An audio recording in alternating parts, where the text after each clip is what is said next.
हम जानते हैं कि पिछले साल जुलाई में आईएमएफ का प्रोग्राम हमने लिया $7 बिलियन का 3 साल का ये प्रोग्राम है। इसके तहत बड़ी कड़ी शराइत हैं। आज प्राइम मिनिस्टर कराची में थे, पाकिस्तान स्टॉक एक्सचेंज भी गए, वहाँ पे उन्होंने इन्वेस्टर्स से खिताब भी किया और उन्होंने कहा कि हम मुश्किल दौर से निकल आए हैं। आप अगर देखें तो हमारा टैक्स टू जीडीपी रेशो बेहतर हो रहा है, शरह सूद यानी कि इंटरेस्ट रेट नीचे आ रहे हैं, अफराते ज़र की शरह यानी कि महंगाई वो भी नीचे आ रही है और हमें इसी डगर पर अगर हम चलते रहे तो बेहतरी आएगी। उन्होंने रिमाइंड कराया इन्वेस्टर्स को कि हमें ग्रोथ की तरफ जाना है और इसके अलावा कोई रास्ता नहीं। का आईएमएफ प्रोग्राम के मोड में है, हमें आईएमएफ की जो कमिटमेंट्स है उनको ऑनर करना है। ये जो माशी इस्तेहकाम मैक्रो लेवल पे आया है, इसको अब हमने कन्वर्ट करना है इकोनॉमिक ग्रोथ में। गवर्नमेंट पर एक जो बड़ा दबाव है वो भी है कि आप अपने अखराजात आप कम करें। हमारी वफाकी हुकूमत के इतने बेजा इख्तियारात होते हैं, करोड़ों अरबों में, आईएमएफ का कहना है कि इन्हें आप घटाएं। तो गुज़श्ता रोज़ वज़ीर ख़ज़ाना मोहम्मद औरंगज़ेब ने ऐलान किया कि कोई 1.5 लाख ऐसी असामियाँ हैं वफाकी इदारों में, महकमों में जो खाली हैं और उन्हें अब पुर नहीं किया जाएगा। ये असामियाँ ख़त्म की जा रही हैं। उन्होंने इसका क्या जवाब दिया, सुन लेते हैं। पिछले 10 साल में 6 ट्रिलियन रुपए का लॉस हुआ है to the government exchequer. Every single department, ये भी मैं आपको कह देता हूँ कि आके कहता है जी 30 साल तो साड़ी कोई कारकर्दगी नहीं सी, बट हमें 1 साल और दे दे। हम देख रहे हैं पिछले 6 महीने में कि how they try to convince everyone कि yes we haven't been delivering for the last decades, but just give us 1 more year and we are not willing to do that. We are not willing to do that. एक मौका और दें तो बस सब set हो जाएगा। Sir इस साल छोड़ दें, इस साल एग्जाम्पशन दे दें, अगले साल देखेंगे। सर जी मैं मस्जिद दी दीवार पे रख के कसम खाता हूं। तो वज़ीर ख़ज़ाना साहब ने जैसे कहा कि इस दफ़ा बिल्कुल कोई छूट नहीं मिलेगी और हम पे बेसिकली जो उन्होंने बात नहीं की वो ये कि आईएमएफ का डंडा है, प्रेशर बहुत है। ये बात क्लियर है कि हमारी हुकूमत का बज़ाहिर अपना कोई विज़न नहीं है, लेकिन मजबूरी है इस काम में आगे बढ़ना है। उन्होंने कहा कि अगले 6 माह के दौरान भी कई वफाकी इदारे एक दूसरे में जम होंगे, डिपार्टमेंट जम होंगे और कोशिश होगा कि जो गवर्नमेंट का वेस्ट है वो ख़त्म किया जाए। तो क्या ये बज़ाहिर एक मच नीडेड रिफ़ॉर्म है? क्या हमें इस तरफ जाना चाहिए? इससे कोई फ़र्क पड़ेगा भी या नहीं पड़ेगा? और गवर्नमेंट की जो अपनी एक ब्यूरोक्रेट्स की जो अपनी एक अयाशी वाली लाइफस्टाइल होती है, हुक्मरान अशराफिया समझ लें, जिसमें ब्यूरोक्रेसी भी है, सिर्फ ब्यूरोक्रेसी नहीं, उसमें जर्नल भी हैं, एमपी एमएनएज वगैरह भी हैं और टेक्नोक्रेट्स भी हैं, कंसल्टेंट्स भी हैं, कॉरपोरेट सेक्टर भी है, ये सब मिला। जनाब जो वाइट कॉलर है हमारा वो कितना लग्जरियस लाइफस्टाइल में रहता है, उससे वो देखेंगे या नहीं, थोड़ा इस पे हम बात करते हैं। हमारे साथ मौजूद हैं डॉक्टर कैसर बंगाली, जो कि ज़ाहिर है कि एमिनेंट इकोनॉमिस्ट हैं, आप सब उन्हें जानते हैं।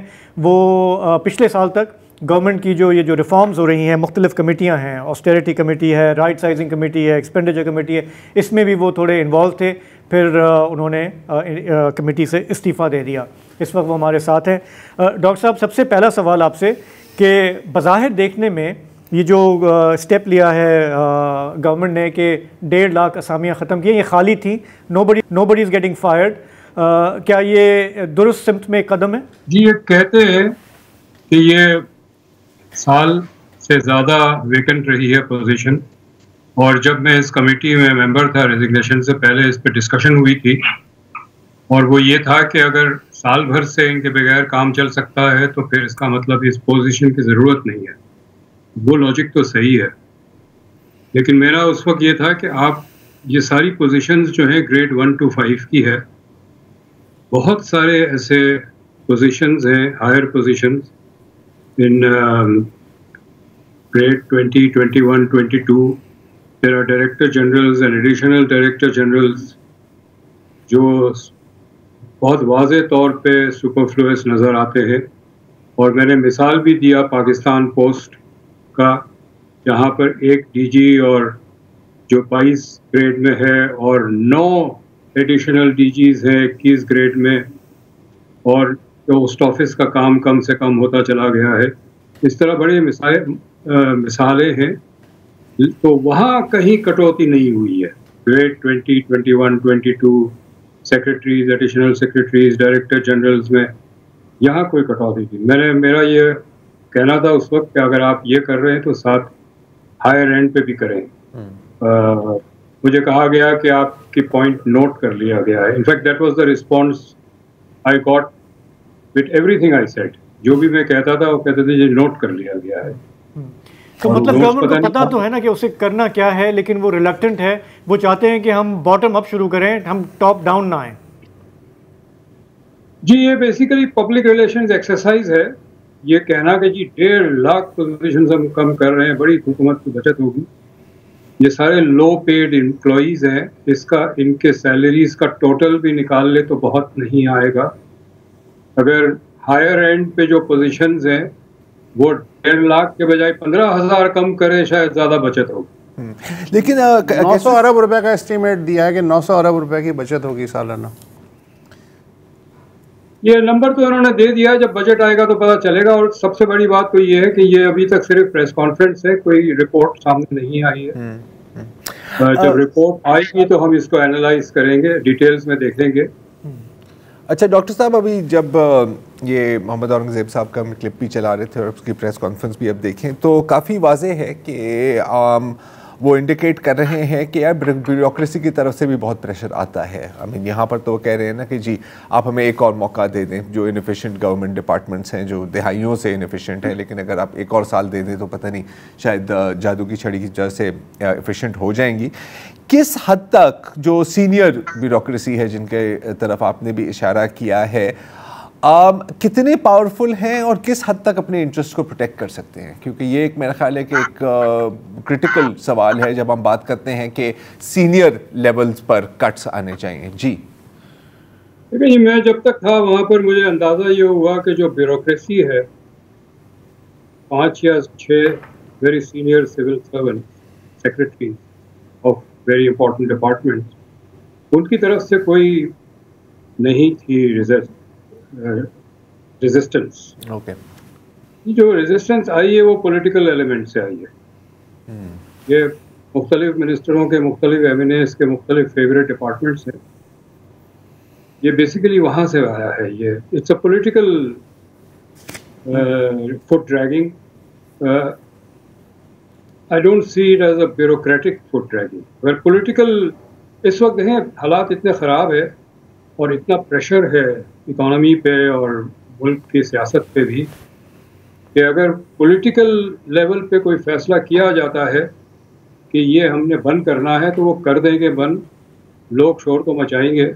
और ये बिल्कुल सही कह रहे हैं कि वो आके कहते थे कि हमें 1 साल दे दे। मैं भी उधर मौजूद होता था। कहते थे हाँ हम मानते हैं कि 15 साल में तो कोई काम नहीं किया, अब 1 साल और दे दे। ये मज़ाखेज़ बात थी, लेकिन अब ये देखना है कि ऐसे कितने इदारे हैं जो इन्होंने बंद किए हैं और जहां इन्होंने इस प्ली को एक्सेप्ट किया है कि चलो 1 साल और दे दें। ये जब रिपोर्ट आएगी तो पता चलेगा। अच्छा डॉक्टर साहब, एक और चीज़ जो मैं ढूंढता रहा इस रिपोर्ट में कि 1.5 लाख मुलाजमीन तो खैर जा रहे हैं और कोई 43 डिवीज़न्स और वजारतें हैं, उनको भी दुबला पतला करने की तरकीब की जा रही है।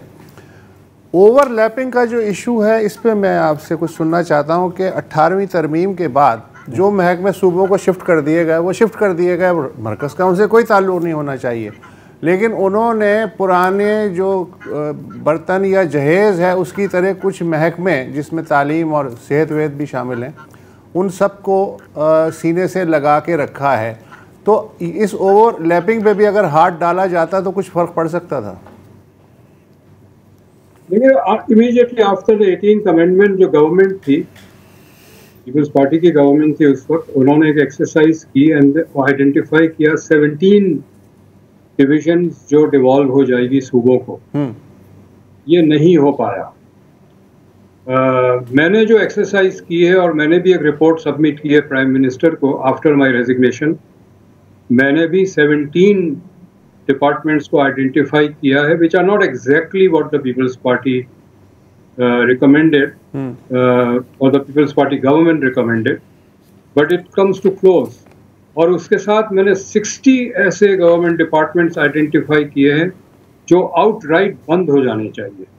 और ये आइडेंटिफिकेशन मैंने कोई अपने दफ्तर में या घर में बैठ के नहीं की है, मैंने उन तमाम सेक्टर्स में जो की लोग हैं, जो सिविल सर्वेंट्स भी है रिलेटेड, उनसे बात करके। सो 17 डिविजन्स एंड 60 अटैच डिपार्टमेंट्स मैंने रिकमेंड किया है, और वो मैंने प्राइम मिनिस्टर को भेज दिया था बाद में, जिसको उन्होंने नोट कर लिया सर, ठीक है ना।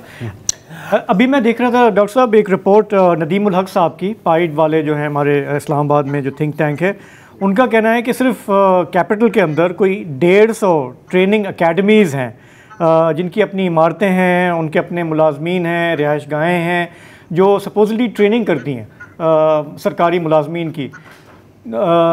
इनका कोई जवाब बनता है? नहीं, कोई जवाब नहीं बनता। इस तरह बहुत है, पॉपुलेशन के हवाले से है। मसलन एक मिसाल मैं आपको दूँ, there is a organization, government department called Pakistan gems and jewellery development corporation. At the same time, there is another one called Pakistan Gems and Jewellery Development Authority. एक कॉरपोरेशन भी है, अथॉरिटी भी है। तो मुझे नहीं पता कि इसका इन्होंने क्या फैसला किया है, लेकिन मेरा उस वक्त व्यू ये था, and I argued for it, कि गवर्नमेंट डिपार्टमेंट बनाने से कोई शोबा नहीं प्रोडक्शन या एक्सपोर्ट शुरू करता। गवर्नमेंट डिपार्टमेंट तो सिर्फ एक ब्यूरोक्रेसी क्रिएट करता है। बेसिकली तो मैक्रो इकोनॉमिक पॉलिसी और टैक्स पॉलिसी और ये सारे हैं जिससे इंडस्ट्रियल इन्वेस्टमेंट का इन्वायरमेंट बनता है, गवर्नमेंट डिपार्टमेंट से नहीं बनता। तो इस तरह के आपको बेशुमार मिलेंगे। 60 तो मैंने आइडेंटिफाई किया और पाइट ने अच्छा काम किया है। पाइट की रिपोर्ट भी बहुत अच्छी है, बहुत अच्छा आइडेंटिफाई इन्होंने किया है, और बहुत सारे ऐसे मिलते हैं। अच्छा, जी देखिए, 2 लेवल पे। एक तो ये कि एक इदारा शायद यूजफुल है, for example Pakistan post is useful, Pakistan post को हम अबॉलिश नहीं कर सकते, लेकिन जो 9 एडिशनल डीजी बैठे हैं उसमें से 8 को तो बंद कर सकते हैं ना, क्योंकि मैं बिल्कुल कह सकता हूँ कि 9 की जरूरत नहीं है।